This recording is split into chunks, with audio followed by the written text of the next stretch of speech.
दांत को ସେମିତି ଯେମିତି ତୋ ଭଳିଆ କାହାକୁ ପକେଇ ଖାଇବେ। ଦେବେ ପାଇବେ ନିଜ ରୂପ ଯାହାର ଜୀବନ୍ତ ସ୍ୱରୂପ ଅଶ୍ୱିନୀ ଗୁହା ଲୋକ ବାହୁ ବାହୁ ଛେଦିଲା ଲୋକ ପାଉ ତୁଷାର ହସ୍ତ ପାଇଦେଉ ସକଳ କର୍ମ କରୁଥାଉ।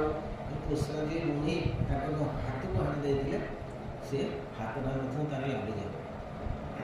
ବୋଲି ମହାଦେବ କହେ। ଛାଗଳ ପ୍ରାୟ ଦାଢ଼ି ଖଣ୍ଡେ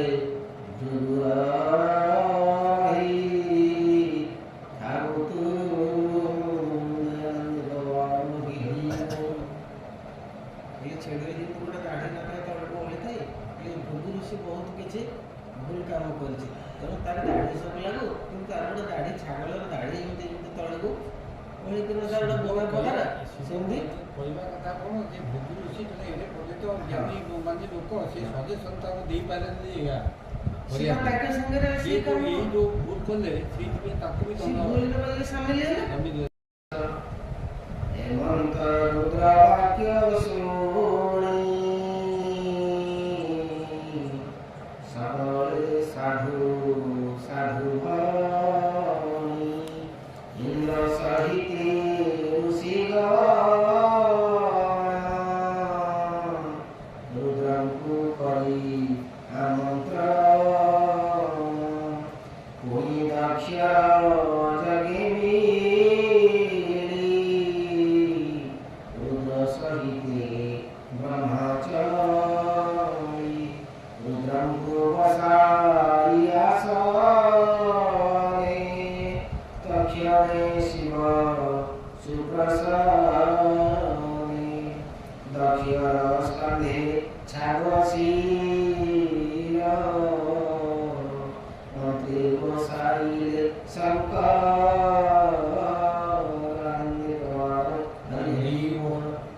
ମହାଦେବ ଶିବ ଶଙ୍କର କଣ କଲେ ନା ମନ୍ତ୍ର ଉଚ୍ଚାରଣ କରି ଛାଗଳର ଶିରକୁ ଦକ୍ଷ ପ୍ରଜାପତିଙ୍କ ଅନ୍ଧରେ ଲଗେଇଦେଲେ। ଜୀବନର ମାଲିକ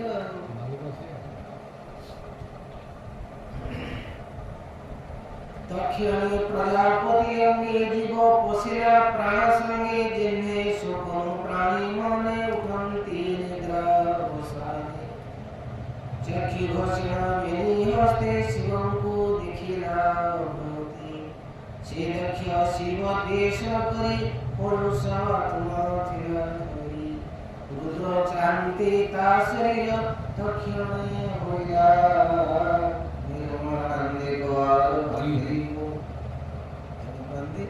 ଯେ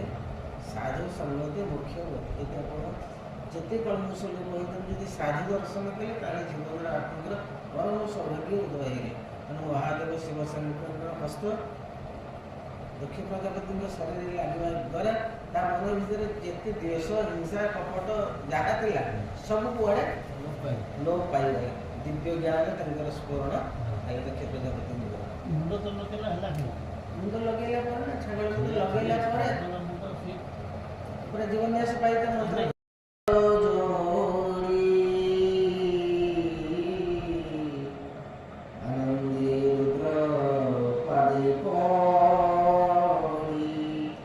କରିବା ପାଇଁ ଭବସ୍ତୁତି ସଧାରି ଦକ୍ଷ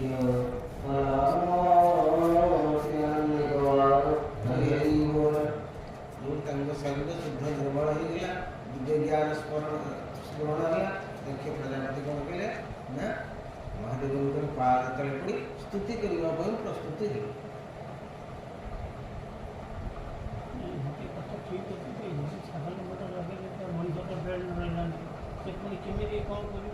ଶିବ ଭଗବାନ ଶିବଶଙ୍କର ତାଙ୍କୁ ସମସ୍ତ ଯୋଗ୍ୟତା ବୋଲି ଅର୍ପଣ କଲେ ତାଙ୍କର ଶକ୍ତି ବଳରେ।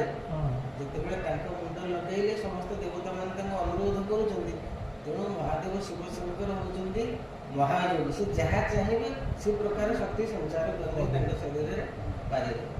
ଯେମିତି ଆପଣ ବସନ୍ତ ସାରେ କହୁଥିଲେ ଥରେ ନା, ଏଇ ଯେଉଁ ଆପଣଙ୍କର ଯେ ଜଣେ ବ୍ରାହ୍ମଣ ଯେତେବେଳେ ସେ ରାଜା ଡକେଇକି ବ୍ରାହ୍ମଣ ଗଲାନି ତାଙ୍କର ଯଜ୍ଞଶାଳାକୁ ଗଲାନି,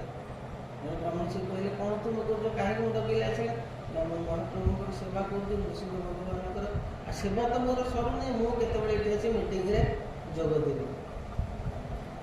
କହିଲେ କ'ଣ ତୁମେ ଭଗବାନଙ୍କର ଏତେ ସେବା କରୁଛ ଯେ ଭଗବାନ ତୁମ ବିନା ଅଚଳ, ତୁମେ ସେବା କଲେ ଭଗବାନ ପ୍ରାପ୍ତ ହେଉଛନ୍ତି, ତାର ପରୀକ୍ଷା କେମିତି? ତୁମେ କାଲି ଆସିବ ରାଜସଭାରେ, ପଣ୍ଡିତମାନେ ତୁମକୁ ପ୍ରଶ୍ନ ପଚାରିବେ, ତୁମେ ଯଦି ଏ ପ୍ରଶ୍ନର ଉତ୍ତର ଦେବ ତାହେଲେ କିଛି ନ ଦେବ ଯଦି ତୁମକୁ କାଲି ଫାଶଦଣ୍ଡ ଦିଆଯିବ। ତେଣୁ ବ୍ରାହ୍ମଣ ଆସିଲେ, କହିଲେ ପ୍ରଭୁ ମୁଁ ତ କିଛି ଜାଣିନି, ମୁଁ କେବଳ ଆପଣଙ୍କୁ ଟିକେ ଫୁଲ ଫଳ ନୈବେଦ୍ୟ ଦେଇ ପୂଜା କରୁଛି, ସେତିକି ଜାଣିଛି, ମୋର ମନ୍ତ୍ର ଜ୍ଞାନ ନାହିଁ, କିଛି ଜ୍ଞାନ ନାହିଁ। ସିଏ କ'ଣ ପଚାରିବେ, ମୁଁ କ'ଣ ଜାଣିଛି ତାର ଉତ୍ତର ଦେବି। ତେଣୁ ମୋର ଆଜି ଶେଷ ପୂଜା ଦରକାର,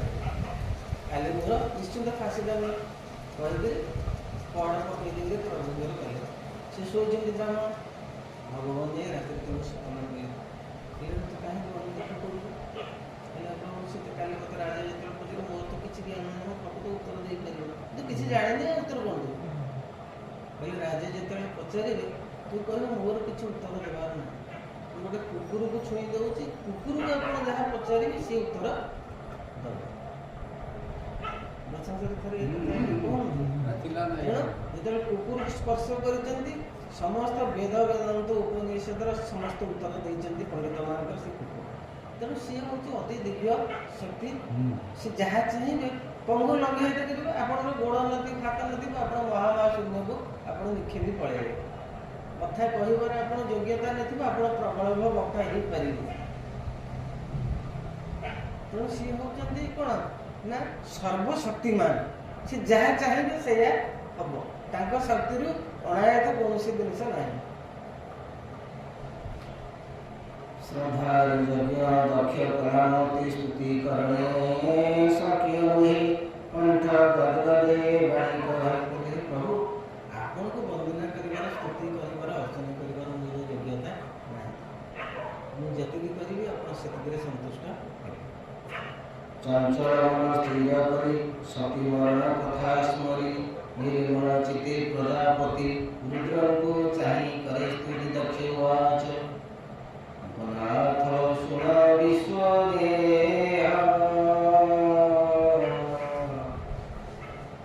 तुमते कलु अंग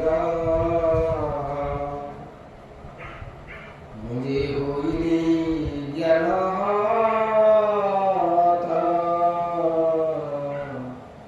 मते दंडिवा ज्ञान आसिला सेतबेले अनुताप करके कहले जे प्रभु मैं अपराध करछि, आपण जो दंड देछथि उचित दंड प्रदान। या पूर्व कोन से स्वीकार करथुले, सीता पूर्व कोन करथुले ना समस्त दोष ताको दउथले, भूल ताको दउथले।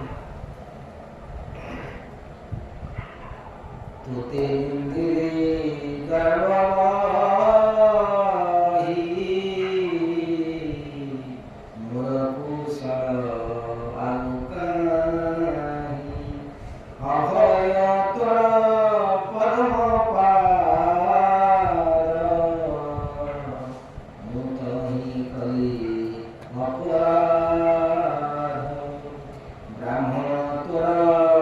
मुखुजा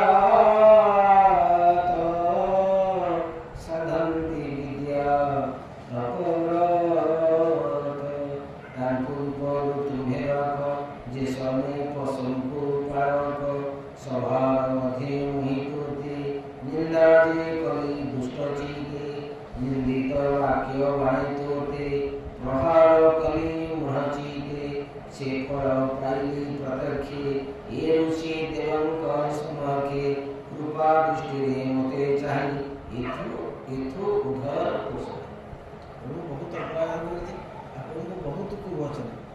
ବହୁତ କଷ୍ଟ ଦେଇଛି, ମୁଁ ବାକ୍ୟ ପ୍ରୟୋଗ କରିବି, ତେଣୁ ସମସ୍ତ ଅପରାଧକୁ ମୋର ଖଣ୍ଡନ ଆପଣ କରନ୍ତୁ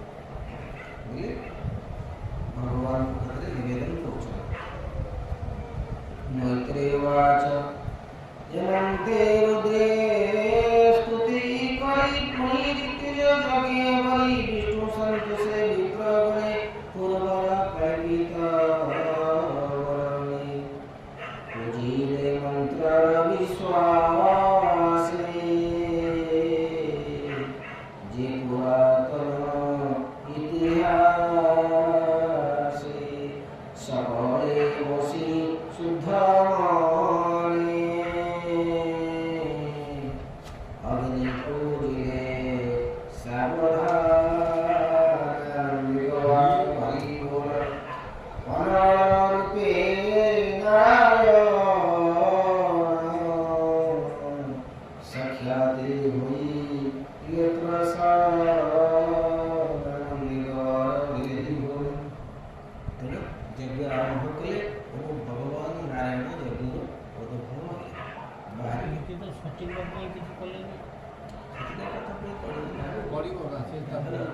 ତାଙ୍କ କଥା ଏଇ ଘଟଣା ବର୍ତ୍ତମାନ କେମିତି ଲିଭିବ ସମସ୍ତେ ଲାଗିଛନ୍ତି ଏ କାମଟା ଯେ ମହାଦେବ ଆଉ କେମିତି ସନ୍ତୁଷ୍ଟ ହେବେ, ଯଜ୍ଞଟା କିଛି କେମିତି ସମ୍ପୂର୍ଣ୍ଣ ହବ। ଏଇ ଚାପ୍ଟରଟା ଆଗ ସରିଲା ପରେ ତାଙ୍କ କଥା ପୁଣି ଏ ପୁରାଣ ଗୋଟେ ପ୍ରକାର କହୁଛି ସତୀକି ସେ ଆଗରୁ ଗୋଟେ ହେଇକି ସେ ତା ଧରିକି ତା ନାଚ କରୁଛନ୍ତି। ସେ ଯେଉଁ ଛିନ୍ନ ଭିନ୍ନ ହେଇକି ମାଂସ ପେଶୀ ସବୁ ପଡ଼ିକି ବାହାରେ ସେ ଜାଗାରେ ବାହାନ ମନ୍ଦିର ସବୁ ହେଇଗଲା। ସେଇଥିରୁ କହିଥିଲେ ତା ଷ୍ଟୋରି ଅଲଗା, ଇଏ ବହିର ଷ୍ଟୋରି ଭାଗବତ ଷ୍ଟୋରି ନାଇଁ ପଡ଼ିବ ସେଇଟା ପଡ଼ିବ। ଏଇ ଯେଉଁ ମହାଦେବ ଶିବଶଙ୍କର ଦୁଃଖିତ ହେଇକରି ତାଙ୍କର ସେଇ ସ୍ୱାମୀ ଡାକିନାହାନ୍ତି ବୋଲି ଘାସ ଦେଇଦେଲା ନା, ଗୋଟେ କଥାଟା ହଉଛି ଏମିତି ଦେଇଦେଲା ତାକୁ ବିଷୟ ଆଗରେ ରଖିବାର ସେ ଆଲୋଚନା ପୁଣି ଘାସ ଦେଇ ଦେଇଛନ୍ତି, ସିଏ ଆଉ ହେବେନି, ସେ ପାଗ ଦେଇକି ଜନ୍ମ ହେବେ। ସେ ତାର ସେ ସତୀ ଶରୀର ଧରିବେନି ଆଉ ଆଉ ସେ ସେଇ ରାଗରେ ଜନ୍ମ ହେବେ ଆଉଥରେ ପାର୍ବତୀ ହେଇକି ସେ ତ ବାହା ହେଇଯାଇଥିଲେ ନା। ଶିବ ମା ବୋଲି ଡାକି ଦେଇଥିଲେ ସତୀକି, ଏ ଯେଉଁ ରାମଙ୍କୁ ପରୀକ୍ଷା କରୁଥିଲେ ଯାଇକି ସେ ନାଇଁ କି ରାମକୁ ଯେତେବେଳେ ସେ ପରୀକ୍ଷା କଲାବେଳେ ତମେ କେତେ ବଡ଼ କାମ କର ତମ ମା ସେଇଦିନ ଯୋଉଠି ଆଉ ଯିବ ତାକୁ ଇଏ କଲେନି। ସେ କହିଲେ ତମେ ଆମର ମା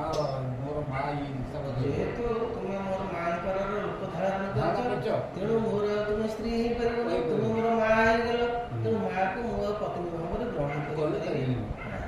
ସେ ସେଇ ଆଇଡ଼ିଆ ଦେଇକି ଇଏ ପଳେଇଥିଲେ ବି ସହଜରେ, ତାପରେ ସେଇଠୁ ଅପମାନ ଶୁଣିକି ନିଆର ପଡ଼ିକି ପଡ଼ିଲେ। ତେଣୁ ବିଭିନ୍ନ କାରଣ ଯୋଗୁଁ ହିଁ ସତୀ କ'ଣ କଲେ ନା ସେଠି ଇଏ ଶରୀରକୁ ସେ ଆଉ ଚାହିଁଲେ କାହିଁକିନା ମୋର ଏକରେ ସ୍ୱାମୀ ଆକୁ ଗ୍ରହଣ କରିବେନି, ପିତା ବି ଗ୍ରହଣ କଲେନି, ଆଉ ଇଏ ଶରୀରକୁ ମୁଁ କାହିଁକି ରଖିବି। तेजे विराजे दशरी अमर हुई प्रकाश निश्चल गरुड़ास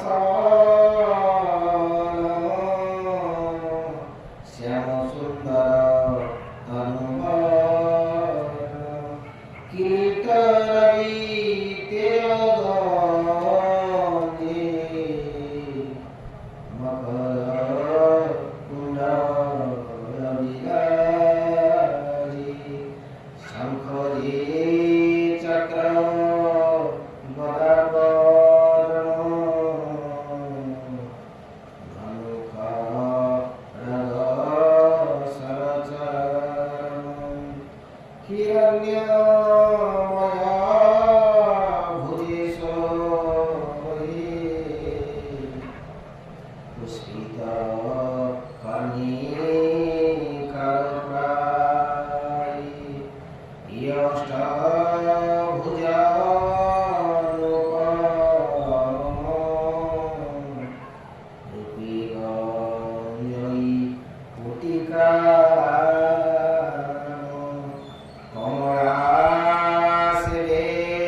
ସମସ୍ତ ଦେବତା ବୃନ୍ଦ ଏବଂ ମହାଦେବ ଶିବଶଙ୍କର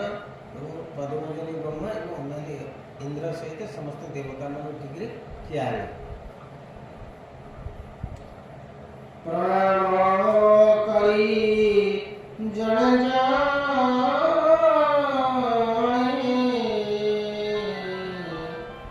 मंदिरे विष्णु रचरानी विष्णुरा तेज बड़े देवे कोइले हत प्रभसारे भୟରେ ହୋଇଲେ ଚଞ୍ଚଳ ରସନା ହୋଇ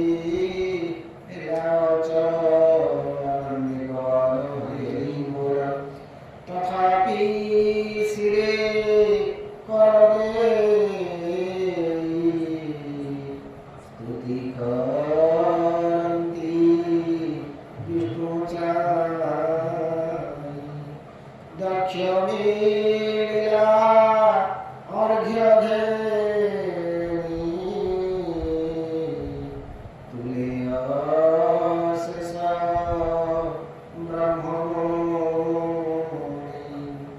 ସୁନନ୍ଦ ଆଦି ପାରିଷଦେ ମିଳେ ଜୟ ଜୟନାଦି ଦକ୍ଷ ଆନନ୍ଦେ କରଜୋଡ଼ି ବୋଲାଇ ବିଷ୍ଣୁ ଆରେ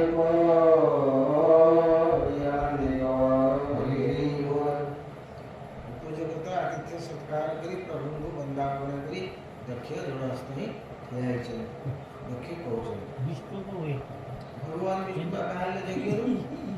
शिव तो भरी भरी शिव को आगे प्रणाम करके शिव को स्तुति कर सारे आगे करके कहले मोर अपराध आपण समस्त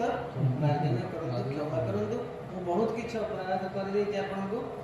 तक हाथ लागिला पर तंगर शरीर निर्मल हो गया समस्त अहंकार तंगर शरीर दूर दूर आगे महादेव शिव शंकर को वंदना अर्चना पूजा स्तुति कर सारिला परे वर्तमान ये महादेव नवरी देवता भगवान को शिव को पूजा कर सारी ना प्रथम दक्षवाच तुनाथ शुद्ध चैतन्य निर्मल नित्य निरंजन भेद विहीन तु अभय तु विश्व पूर्णांतर देह कि तु ते जानिब संसारे तुथाउ माया ଗୋଟେ ଦେଇଛି କାହାକୁ ନମସ୍କାର କରିବ କାହାକୁ ନମସ୍କାର କରିବନି ସେଇ ଏଇ ଯେଉଁଟା ଦକ୍ଷ ପ୍ରଜାପତି ଆର ଶିବଙ୍କ ପାଇଁ ଯେ ଜ୍ୱାଇଁ କେବେ ତା ଶ୍ୱଶୁର ପାଦ ଛୁଇଁ ନମସ୍କାର କରିବନି ବାରଣ କରାଯାଇଛି କରିବା କଥା ନୁହେଁ ଏଇ କାରଣ ପାଇଁ हाँ एटा तो एई सब जिनसा बाहर थी एटा तार मूल जिनसा रूटा ତେଣୁ ଏଇ କାରଣ ପାଇଁ ମାନେ ନମସ୍କାର କରନ୍ତୁ ଜ୍ୱାଇଁ ଶ୍ୱଶୁର ପାଦ ଛୁଇଁ ନମସ୍କାର କରିବନି हाथ देखी नमस्कार ହେଁ ये हाथ देखी नमस्कार यही कारण है ସେଇଟା ବହୁତ तो सब दुई आसी ससुर को नमस्कार तुम पता छु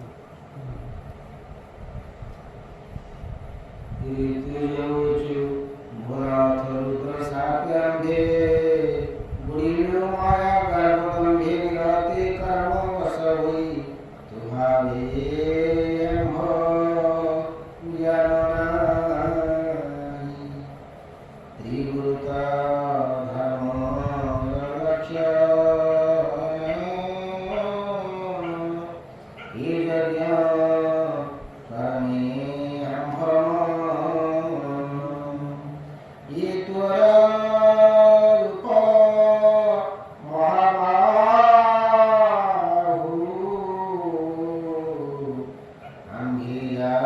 अंगियायो अवाकानु दक्षिणे सभा लोके उठी विष्णु को देई तुल्य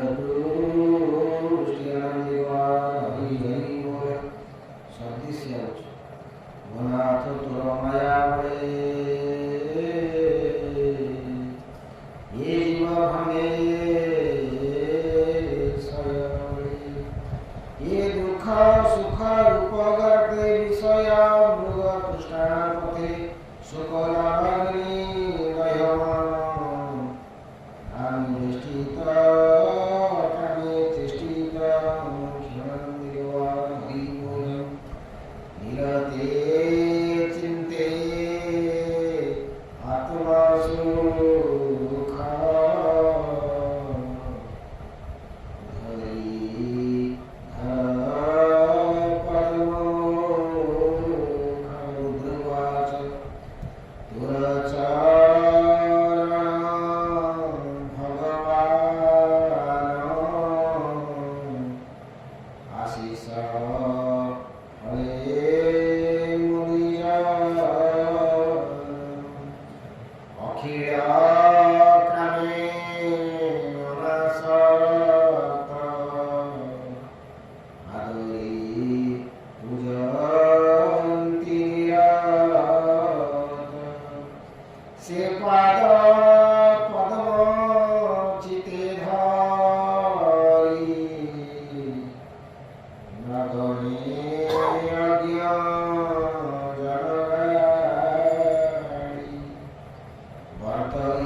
ଆପଣଙ୍କୁ ଯେଉଁମାନେ ଆଶ୍ରୟ କରିଥାନ୍ତି ତାଙ୍କୁ ଯିଏ ଯେତେ କଷ୍ଟ କରୁ ଗାଳି କରୁ ଯେତେ ଯାହା ବାକ୍ୟ ପ୍ରୟୋଗ କରୁ ସେ କେବେ କ୍ରୋଧିତ ହୁଅନ୍ତି ଯଦି ସଦାବେଳେ ତୁମେ ଶାନ୍ତ ରହିଲ କ୍ରୋଧିତ ନ ହେଲ କହିଲେ ସେ ପର୍ଯ୍ୟାୟଟା ପାସ୍ କରି ପଳାଇଲା ତୁମ ମନରେ ଆଉ କିଛି ବିଘ୍ନ ଆସିଲାନି ତୁମେ କ୍ରୋଧିତ ହେଲନି ସେଇ ସମୟଟା ଏ ଗୋଟେ ସମୟ ଯାଇନାହିଁ ବୋଲି କେତେ ଗୁଡ଼ାଏ ଘଟଣା ଘଟିଗଲା ଗୋଟିଏ କଥା କେତେ ଲୋକ ମରିଗଲେ କେତେ ଲୋକଙ୍କର କ୍ଷତି ହେଇଗଲା ହେଲା ଇନ୍ଦ୍ର ଛାଡ଼ିକି ଦୌଡ଼ିଲା ମହାଦେବ ସେଇ ଯୋଉ କହୁଛନ୍ତି ଯେ କ୍ରୋଧଟା କିଭଳିଆ ଭୟାନକ ଜିନିଷ ଥରେ ଯଦି ତାର ତୁମେ ଆୟତରେ ରହିଗଲେ ସେ ତୁମର ସର୍ବନାଶ କରିକିରି ଚାଲିଯିବ ଭୃଗୁବାଚ ଭୋଲାଥ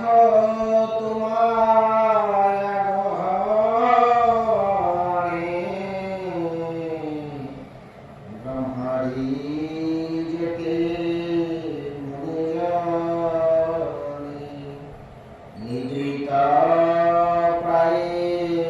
তবে থান্তি তোরা মহিমান্তি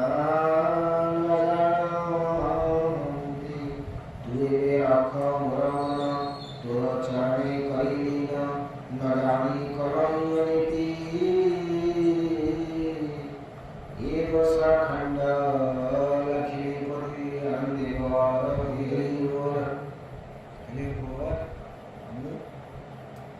शुक्रियाटारे महादेव शिव शंकर प्रति बहुत देश कर बहुत तुम कार्य कर तेणु मोर बहु अपराध हो बहु मोर समस्त दोष को आप क्षमा भगवान शिव शंकर को अपमानित कर भगवान विष्णु केवे संतुष्ट होगा नहीं सी केवे समर्थन करेंगे ब्रह्मवाच पुरुष देखे जेते रूप ताहा नुहि तो स्वरूप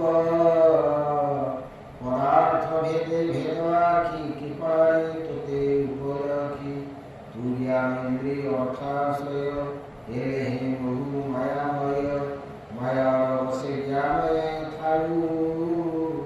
तुते जानिबे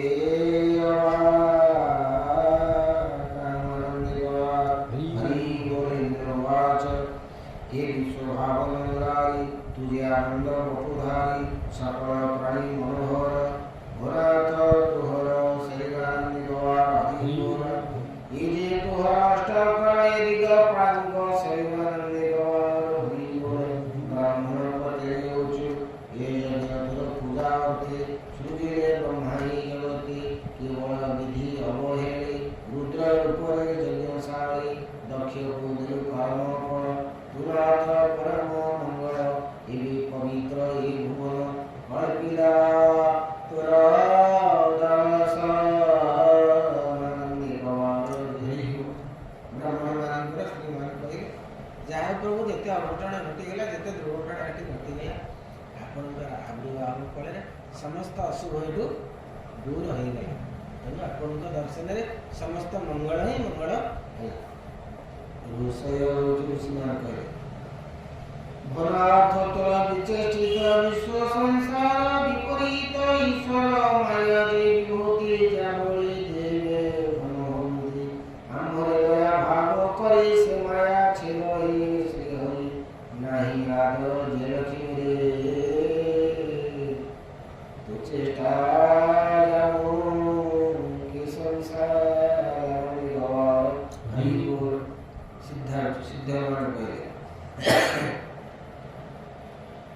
ତୋ କଥା ସୁଧା ତରଙ୍ଗେ ଶୀତଳ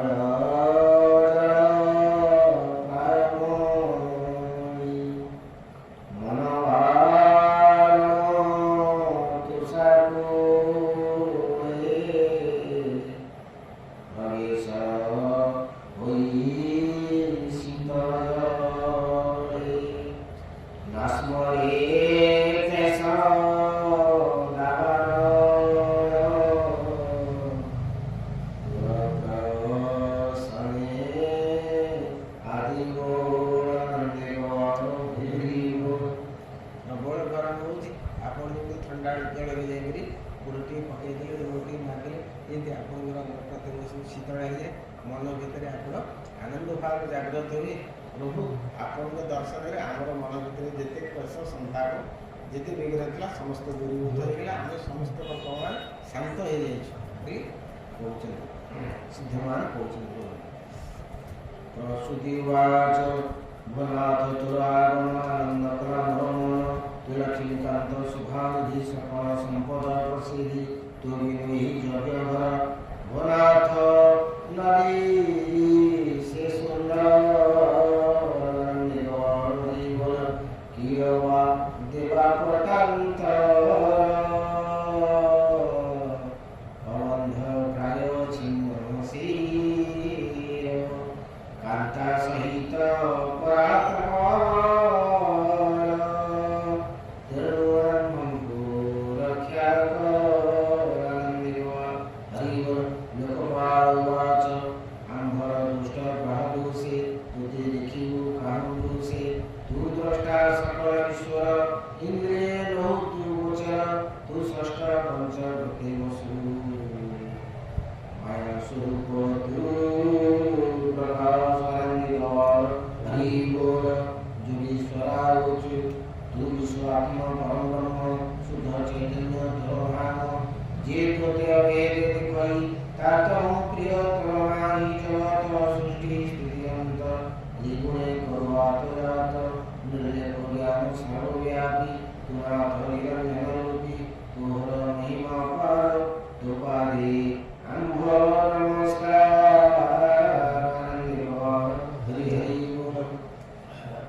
ଯେତେ ସବୁ ଥିଲେ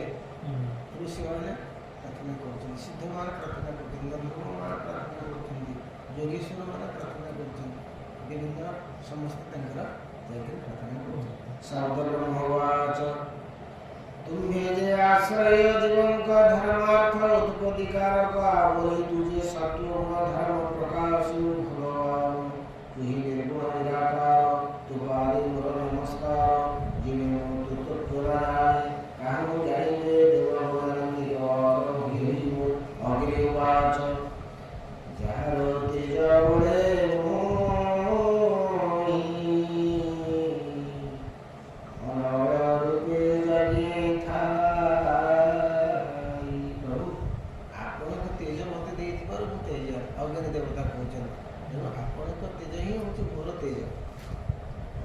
भूतवाहुति पंचविधे मंत्रे निवेदिव समिधे तु अग्निहोत्र तु हि नरस तु चातुर्मास्य पौर्णमास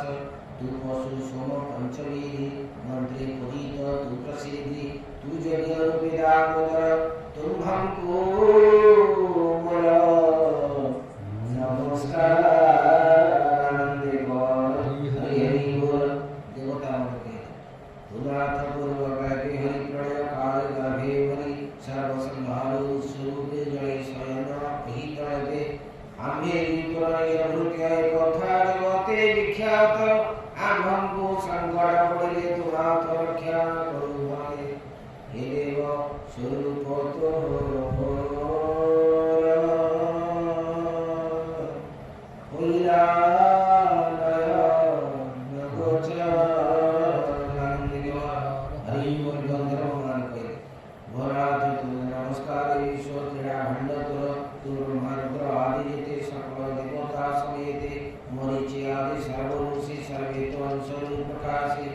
तुही जे पुरुष मत तु पारे अम्भे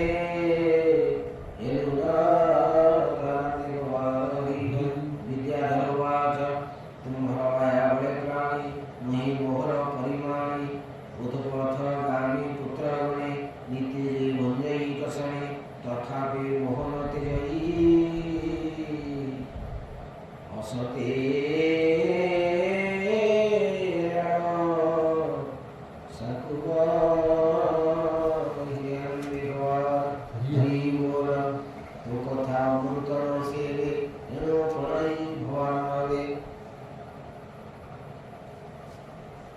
विद्याधर मान कहे हे भगवान आम जो गृहस्थ धर्म करूँ आम परिवार वर्ग पुत्र कन्या आमको जिते प्रकार दुख यंत्रणा देले कि आम सी महासुख मानिकी आम पढ़ीचु आपणकर अमृत आपण कथार जो अमृत अच्छे से अमृत को आम पान कर सुख पाई ब्राह्मणवाच पुरात यज्ञ सुनो तु नित्याचार विधिकरण समिध पात्र तु यज्ञारे जगमानीय तु स्वया शोभा यज्ञ पशु तु यज्ञ पुरुष प्रकाश संग्रामी हिरण्याकरिणी दंताग्रे धैर्यो धरणी धरणी स्थापे महाजले जेनुए रहिला निश्चले तुहर कर्म यज्ञ देव जा देखी जोगी करे स्तव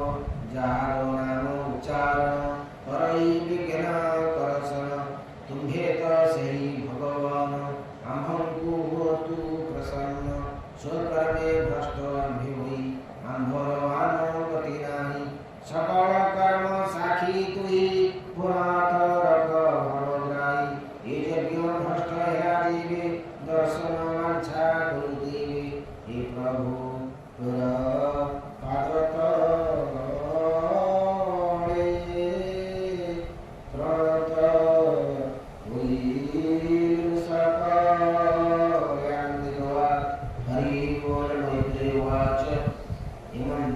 सर्वे स्तुति सुनी संतोष यज्ञपति दक्षे को चाही चक्रवाणी मेघा गंभीर मंजुवाणी प्रसन्ने पहिले मुरारी दक्षे को संबोधन करी आनंदित हरि हरि ये समस्त कथा को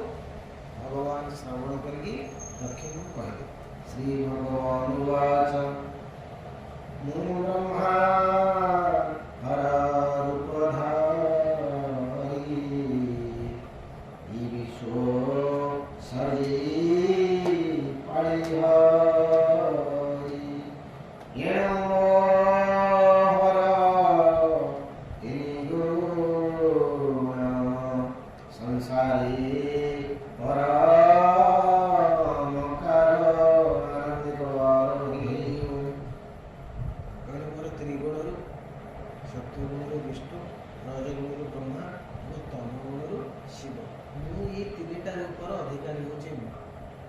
तेणु जिते जो रूपर आवश्यकता पड़ुची से रूप ही प्रकाशमान हो सकल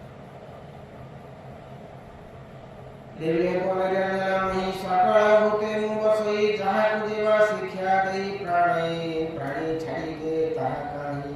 ज्ञानी की रूप गोचर अज्ञानी जने मुहि दूर देखई देह मध्यमते शिव चरण कर जेते यह को भिन्न प्राय मणि आत्मार गति न प्रमाणे जे हरि हर पदमोदिनी सर्वभूतंक आत्मा दिनी हेले गोटे जिनिस गोटे शक्ति ये भिन्न भिन्न जिनिस हरि हर ब्रह्मा ये तीन जन जाक गोटे जिनिस अलग अलग तीन बाह्य अंतरे देखे क जहार निर्मल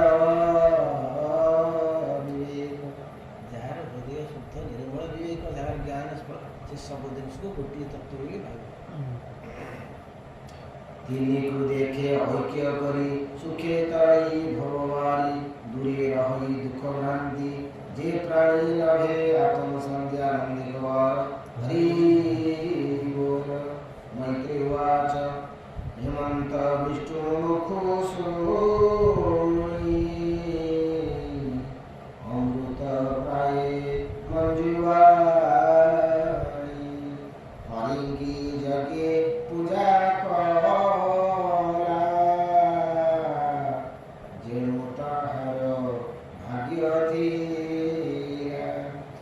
କିଛି ଦେବତା ପୂଜା କରି ରୁଦ୍ରଙ୍କୁ ରୁଦ୍ର ଭାବେ ବରି ଯଜ୍ଞର ଶେଷେ ଭାଗରେ ସେ ଅବଭୂତ ଶରଣ ମହାଦେବ ଶିବଶଙ୍କରଙ୍କୁ ଯଜ୍ଞ ଭାର ପ୍ରଥମେ ଦେଲେ ଦକ୍ଷ ପୂଜା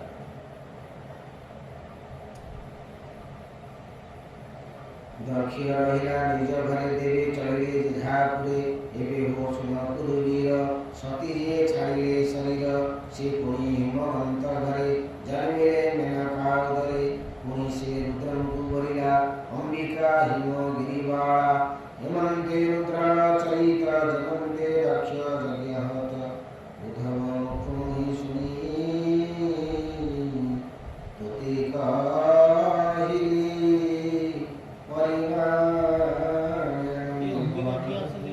ଅମ୍ବିକା ସେଇ ପାର୍ବତୀଙ୍କର ଆଉ ଗୋଟେ ନାଁ ନୁହେଁ କି ଅମ୍ବିକା ଦୁର୍ଗା ତାଙ୍କ ନାଁ ଅମ୍ବିକା ତାଙ୍କ ନାଁ ପାର୍ବତୀ ତାଙ୍କ ନାଁ ସତୀ ତାଙ୍କ ନାଁ କାତ୍ୟାୟନୀ ତାଙ୍କ ନାଁ ରୁଦ୍ରାଣୀ ତାଙ୍କ ନାଁ କେତେ ନାଁ ଅଛି ନା ମାଙ୍କର ଆଉ ପରମେଶ୍ୱରଙ୍କ ଚରିତ ଭକ୍ତ କାରଣେ ଭାଗବତ ନିଗମାର ହରି ବୋଲ ପରମେଶ୍ୱର ଚରିତ ଭକ୍ତ କାରଣେ ଭାଗବତ ଭାବେ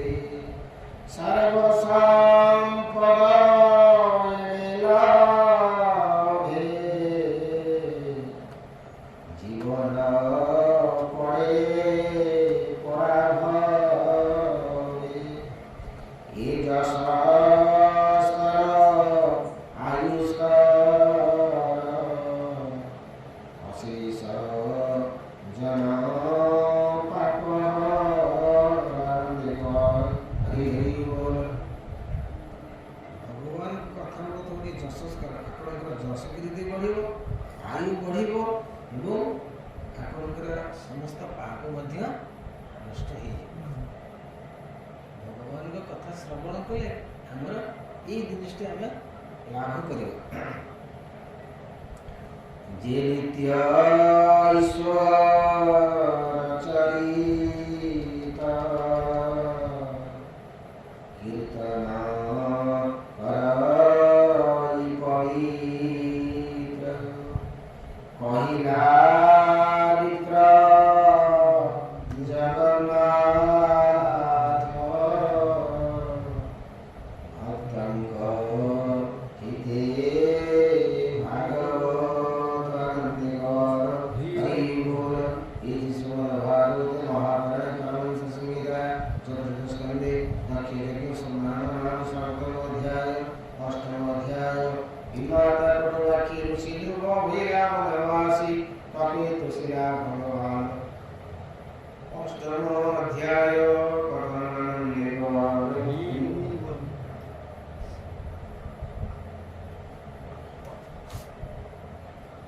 ସ୍ୱୟଂ ମାନଙ୍କର ତାଙ୍କରି ସବୁ ଯେଉଁମାନେ ବଂଶ ଯାଇ ତାଙ୍କର କଥା ସବୁ ପଢ଼ୁଛି ପୂର୍ବ ମଧ୍ୟ କଥା ବାଦ ଥିଲେ ଆମେ ସରିଲେ ତା ବନ୍ଦ କରିବା ଧ୍ରୁବଙ୍କ କଥା ପଡ଼ିବ ନାଇଁ କରିନେବ କିଛି ଦାମ ହମ ହେଇନି ନା ଏ ଶୁଣନ୍ତୁ କ'ଣ ବନ୍ଦ କରିଦେବା ନା ନାଇଁ ଆମେ କରିସାରିଲା ପରେ ନା ଟିକେ ରାମାୟଣ ଦେଖିବାନି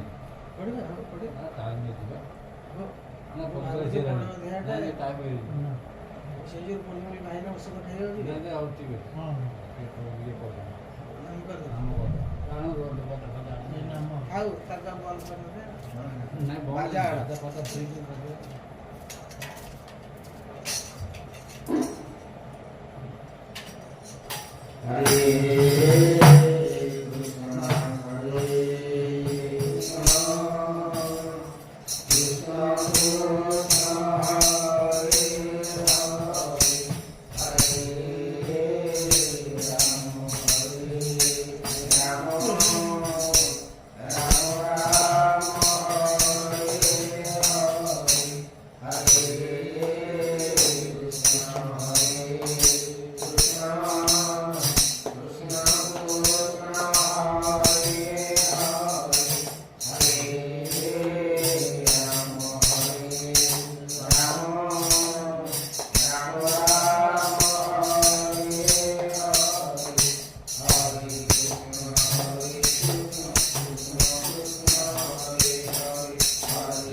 ଆମେ ଯେଉଁ